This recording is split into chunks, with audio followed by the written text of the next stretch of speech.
નમસ્કાર મિત્રો, એકવાર ફરીથી તમારું સ્વાગત છે ફેન્ટસી ગુજરાતીમાં. આજે આપણે વાત કરીશું IPL 2024 મેચ નંબર 10ની, જે બેંગલુરુ વર્સિસ કોલકાતા વચ્ચે આ મેચ રમાવાની છે. મેચના મેદાનની વાત કરીએ તો ચિન્નાસ્વામી સ્ટેડિયમ બેંગ્લોરમાં મેચ રમાશે. વાત કરીએ હેડ ટુ હેડ સ્ટેટ અને ટીમ કમ્પેરિઝનની, તો આ ટોટલ આમને સામને 33 મેચ રમેલ છે. બેંગ્લોર અને કોલકાતા આમને સામને 33 મેચ IPLમાં રમેલ છે. એમાં બેંગ્લોર 14 જીતેલ છે, જ્યારે કોલકાતા 19 જીતેલ છે. રિસેન્ટ ફોર્મની જો વાત કરીએ તો બેંગ્લોર જે છે એ લાસ્ટ મેચ જીતીને આવે છે, જ્યારે કોલકાતા પણ લાસ્ટ મેચ જીતીને આવે છે.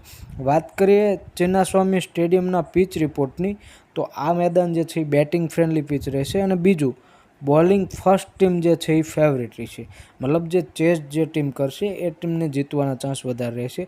અને ડેથ ઓવરના બોલર, જે ફર્સ્ટ બોલિંગ જે ટીમ કરશે એના ડેથ ઓવરના બોલર જે છે એ ઇમ્પોર્ટન્ટ રહેશે. વાત કરી લે ગ્રાઉન્ડ સ્ટેટની, તો આ ગ્રાઉન્ડ પર ટોટલ 156 મેચ રમેલ છે.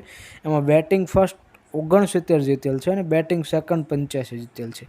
મેં જેમ તમને આગળ કીધું ને, એમ ચેઝ કરવું આમાં ખૂબ સરળ રહેશે.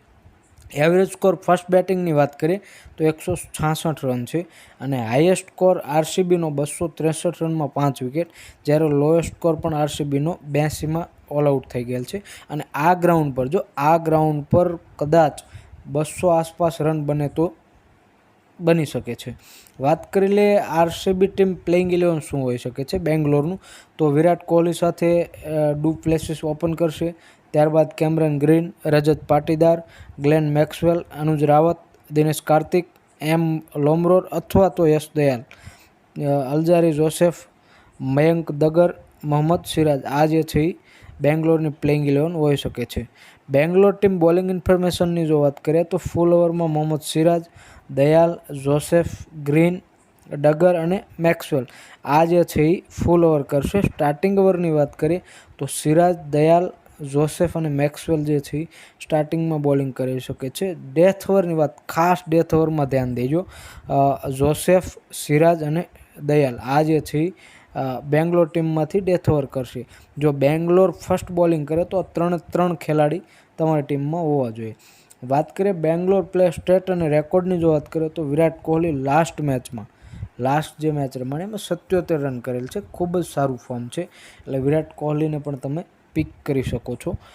ડુ પ્લેસીની વાત કરીએ તો એને પણ તમે પિક કરીને ચાલી શકો છો. હા, લાસ્ટ મેચમાં ફ્લોપ ગયેલ છે અને રિસેન્ટમાં ફોર્મ એટલું બધું સારું છે નહીં, પરંતુ તમે મેદાન પર એનો રેકોર્ડ જોશો તો 54ની એવરેજ છે અને હેડ ટુ હેડ 36ની છે.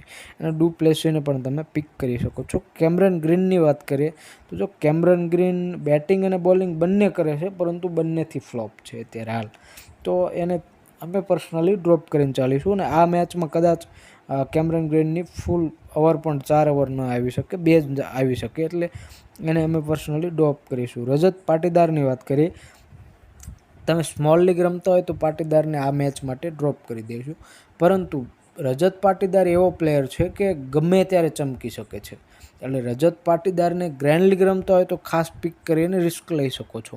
બાકી સ્મોલ લીગમાં અમે પર્સનલી ડ્રોપ કરી દઈશું. ગ્લેન મેક્સવેલની વાત કરીએ તો મેક્સવેલને અમે પર્સનલી પિક કરીશું, કારણ કે બેટિંગ અને બોલિંગ બંનેથી પોઈન્ટ અપ આવશે અને કોલકાતામાં લેફ્ટી બેટ્સમેન છે વધારે, એટલે મેક્સવેલની પૂરેપૂરી 4 ઓવર પણ આવવાના ચાન્સ છે. એટલે મેક્સવેલ બેટિંગ બોલિંગ બંનેથી પોઈન્ટ અપ આવે અને કેપ્ટન વાઇસ કેપ્ટન પિક કરી શકો છો. અનુજ રાવતની વાત કરીએ તો વિકેટ કીપર ઓપ્શન છે, પરંતુ અમે પર્સનલી આ મેચ માટે ડ્રોપ કરીને ચાલવાના છીએ, કારણ કે ઓપનિંગ જોડીમાંથી અમે બંનેને લઈશું તો અનુજ રાવત ડ્રોપ કરીશું. દિનેશ કાર્તિકને પણ ડ્રોપ કરી દઈશું. લોમરોરની વાત કરીએ તો એને પણ અમે પર્સનલી ડ્રોપ કરીને ચાલવાના છીએ. અલ્જારી જોસેફ ખાસ ફર્સ્ટ બોલિંગ માટે ખાસ પિક કરી દેજો, અને સેકન્ડ બોલિંગ હોય તો પણ અલ્જારી જોસેફને તમે પિક કરી શકો છો. ડગરની વાત કરીએ તો ડગરને ફર્સ્ટ બોલિંગ હશે તો પિક કરીશું, બાકી ડ્રોપ કરી દઈશું. મોહમ્મદ સિરાજ પણ ફર્સ્ટ બોલિંગનો જ પ્લેયર છે. સેકન્ડ બોલિંગ માટે મોહમ્મદ સિરાજને અમે પર્સનલી ડ્રોપ કરીને ચાલવાના છીએ. યશ દયાલને તમે ગ્રેન્ડ લીગ રમતા હોય તો યશ દયાલને પિક કરી કેપ્ટન વાઇસ કેપ્ટન કરી શકો છો. યશ દયાલ ક્યારે 2 થી 3 વિકેટ લઈ જાય એનું કોઈ ફિક્સ નથી, એટલે એમાં તમે રિસ્ક લઈ શકો છો. વાત કરી લઈએ કોલકાતા નાઇટ રાઇડરના જે છે એ પ્લેઇંગ 11 શું હોઈ શકે, તો તો ફિલ શોર્ટ સાથે સુનિલ નારાયણ ઓપન કરશે, બરાબર.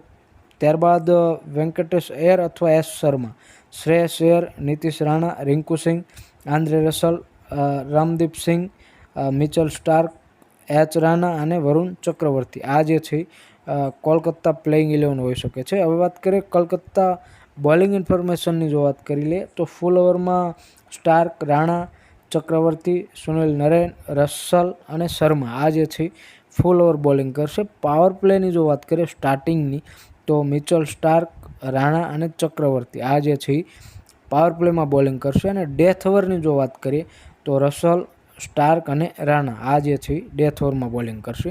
કલકત્તાના પ્લેયર સ્ટેટ અને રેકોર્ડની જો વાત કરીએ તો ફિલિપ સોલ્ટની વાત કરીએ, લાસ્ટ મેચમાં 54 રન કરેલ છે. અને બીજું કે વિકેટ કીપર સેક્શનમાં ખૂબ જ સારો ઓપ્શન થઈ શકે છે, એટલે સોલ્ટને તમે પિક કરી શકો છો ખાસ, અને કેપ્ટન વાઇસ કેપ્ટન પણ કરી શકો છો. સુનિલ નારાયણની વાત કરીએ તો બેટિંગ અને બોલિંગ બંનેથી પોઈન્ટ અપ આવશે. સુનિલ નારાયણ કદાચ ઓપનિંગ પણ કરી શકે છે અને બોલિંગથી પણ પોઈન્ટ અપ આવી શકે છે, એટલે ખાસ સુનિલ નારાયણને તમે પિક કરી શકો છો. અને ગ્રેન્ડ લીગ રમતા હોય, રિસ્ક લેવું હોય તો ખાસ કેપ્ટન વાઇસ કેપ્ટન કરી શકો છો. વેંકટેશ અય્યરની વાત કરીએ તો અય્યરને અમે પર્સનલી ડ્રોપ કરી દઈશું આ મેચ માટે, કારણ કે ફોર્મ એટલું બધું સારું છે નહીં અને સામે મેક્સવેલ બોલિંગ કરશે, એટલે અય્યરને અમે પર્સનલ ડ્રોપ કરીશું. શ્રેયસ અય્યર, જો વેંકટેશ અય્યરને ડ્રોપ કરીશું, શ્રેયસ અય્યરને ખાસ પિક કરી લઈશું. લાસ્ટ મેચમાં ફ્લોપ ગયેલ છે, પરંતુ બેટિંગ ટ્રેક છે એટલે શ્રેયસ અય્યર પિક કરી લઈશું. નીતિશ રાણાની વાત કરીએ તો નીતિશ રાણાને પણ અમે પિક કરી લઈશું, કારણ કે આરસીબી સામે મેચ હોય એટલે નીતિશ રાણાને બોલિંગ પણ 1 થી 2 ઓવર આવી શકે છે અને બેટિંગથી પણ પોઈન્ટ અપ આવી શકે છે. રિંકુ સિંહની વાત કરીએ તો કલકત્તાની ફર્સ્ટ બેટિંગ હોય તો રિંકુ સિંહને પિક કરી લેજો, બાકી સેકન્ડ બેટિંગમાં રિંકુ સિંહને ડ્રોપ કરીને ચાલવાનું રહેશે. રસલની વાત કરીએ તો ફર્સ્ટ બેટિંગ હોય કે સેકન્ડ બેટિંગ હોય, બેટિંગ અને બોલિંગ બંનેથી રસલ જે છે એ પોઈન્ટ અપ આવી શકે છે, એટલે ખાસ તમે પિક કરી શકો છો. આર સિંઘની વાત કરીએ તો એને અમે પર્સનલી ડ્રોપ કરીને ચાલવાના છીએ. મિચેલ સ્ટાર્ક, કોલકાતાની ફર્સ્ટ બોલિંગ હોય તો મિચેલ સ્ટાર્કને પિક કરી અને કેપ્ટન વાઇસ કેપ્ટન કરી શકો છો, બાકી સેકન્ડ બોલિંગ માટે સ્ટાર્કને ડ્રોપ કરીને ચાલી શકો છો. વરુણ ચક્રવર્તી ખાસ પિક કરી શકો છો, ફર્સ્ટ બોલિંગ હોય કે સેકન્ડ બોલિંગ હોય, અને કેપ્ટન વાઇસ કેપ્ટન પિક પણ કરી શકો છો. હર્ષિત રાણાને પણ અમે પર્સનલી પિક કરીને ચાલવાના છીએ. શ્રેયસ શર્મા એને અમે પર્સનલી ડ્રોપ કરીને ચાલવાના છીએ.